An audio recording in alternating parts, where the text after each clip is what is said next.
Dios bendiga a cada uno de mis hermanos que verán este video. Bueno, mi nombre es Andrés Natanael Ontané Meisela y quisiera compartir una reflexión en este día. Más que todo que hable a cada una de sus vidas y que impacte, ¿no? Y que ocurra un cambio en su vida, tal vez le hable en algún ámbito, porque muchas veces pasamos por muchas situaciones, ¿no?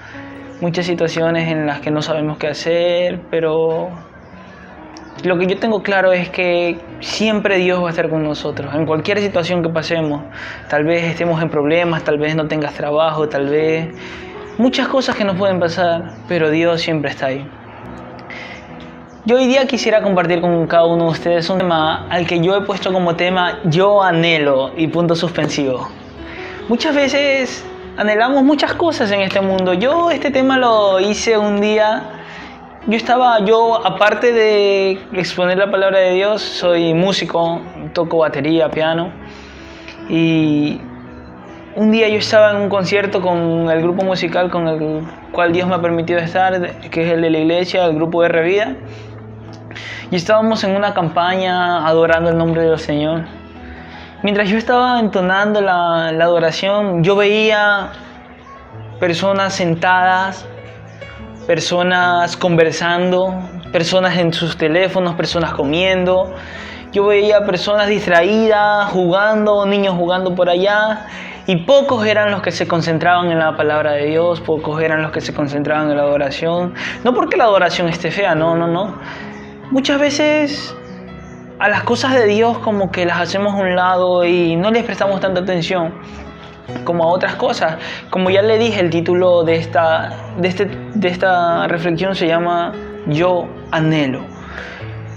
Podremos anhelar una familia, podremos anhelar un hogar, un auto, cosas materiales, hijos, una esposa, pero lo que a mí me queda claro y yo he aprendido es que no hay nada mejor que anhelar la presencia de Dios. Y para esto quisiera compartir un versículo bíblico con cada uno de ustedes. Si tienen su Biblia a la mano, podrían abrirla, buscar. Y está en Éxodo 33:15. Y dice: Y Moisés respondió: si tu presencia no ha de ir conmigo, no nos saques de aquí. Y a esto quisiera añadirle otro versículo bíblico, que es Jueces 16:20. Y le dijo: Sansón, los filisteos sobre ti. Y luego que despertó él de su sueño, se dijo: esta vez saldré como las otras y me escaparé. Pero él no sabía que Jehová ya se había apartado de él. Como les iba diciendo, podremos anhelar muchas cosas en este mundo. Podremos anhelar dinero, un buen trabajo, y no es que sea malo, no es malo. Realmente no es malo, porque son bendiciones de Dios, pero hay algo que tenemos que aprender cada uno de nosotros. La mirada de Dios siempre va a estar con cada uno de nosotros. El problema somos nosotros. Somos nosotros que de una u otra forma le abrimos puertas al pecado. De una u otra forma hacemos lo malo, de una u otra forma fallamos, de una u otra forma, A o B motivo, cometemos errores.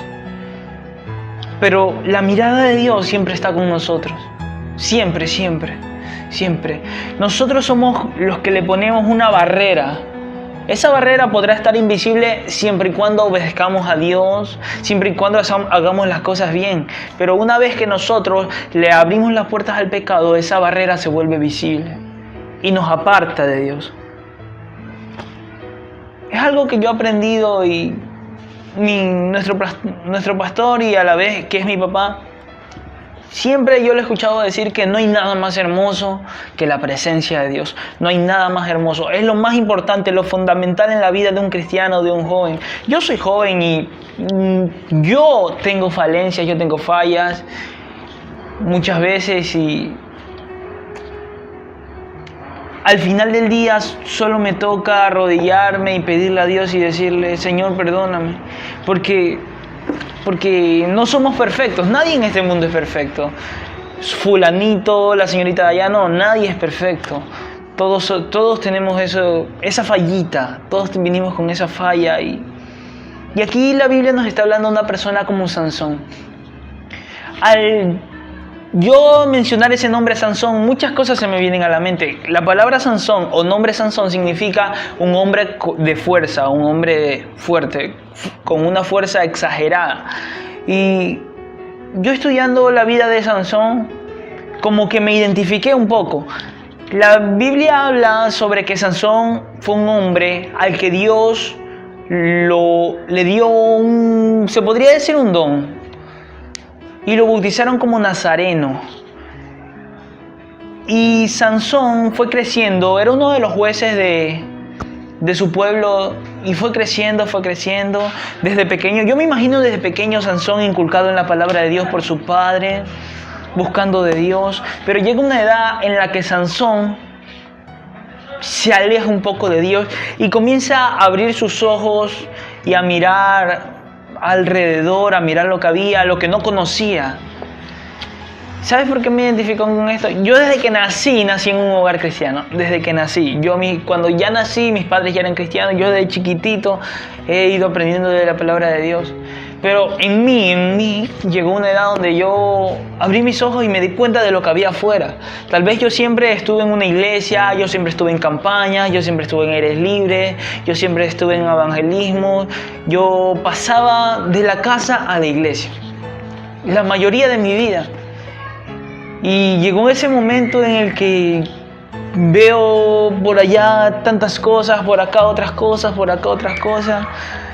Y muchas veces el diablo no te va a dar lo que no te guste, siempre te va a dar algo que te llame la atención. No, nunca te va a dar algo malo, se podría decir algo frío. No. Te va a dar algo que te llame la atención.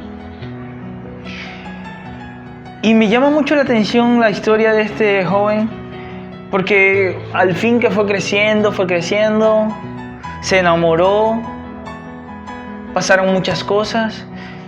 Y vuelve y se enamoró. En este tiempo no se podían enamorar ellos de los filisteos, porque los filisteos eran como un pueblo el cual ellos no trataban, no se llevaban, se podría decir. Y tenían esa ley de que no se podían unir, pero este hombre, como tenía un talento que era su fuerza, un don, decidió hacerlo así y así esté en contra de todo, decidió hacerlo así, lo cual estuvo mal.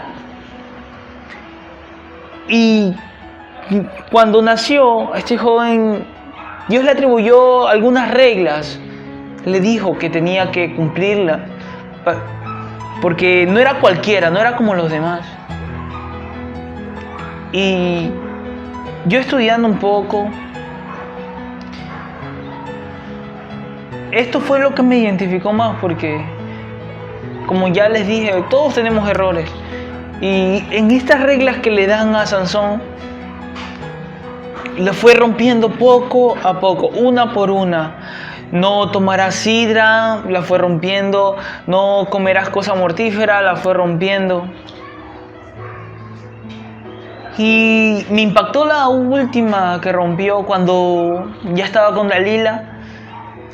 Y Dalila ya le había preguntado muchas veces que cuál era la raíz de su fuerza, cuál era eso que le hacía tener su fuerza, porque estaba haciendo, por los filisteos le habían dicho cómo entrarle a Sansón, cómo hacer para matar a Sansón. Y Sansón se le burlaba y le decía una mentira y después le decía otra mentira, y así sucesivamente, hasta que un día Sansón le dijo la verdad. Y eso nos pasa cuando pretendemos jugar con Dios. Eso nos pasa cuando estamos ahorita sí, mañana no, ahorita sí, mañana no. O es bueno o es malo. No podemos estar así. Y jugamos con la presencia de Dios, la tomamos en vano. ¿Qué es la presencia de Dios? La presencia de Dios es el lugar más importante para el cristiano. Es el lugar donde el Señor nos recuerda a nosotros de su amor y su gracia. Es el lugar donde recibimos la paz de Dios que aún no entendemos. Debe ser el lugar más deseado para el creyente. Y a veces deseamos jugar con la presencia de Dios. La cogemos como un juguete. Y en eso estuvo mal. ¿Y cuáles son las causas que te alejan?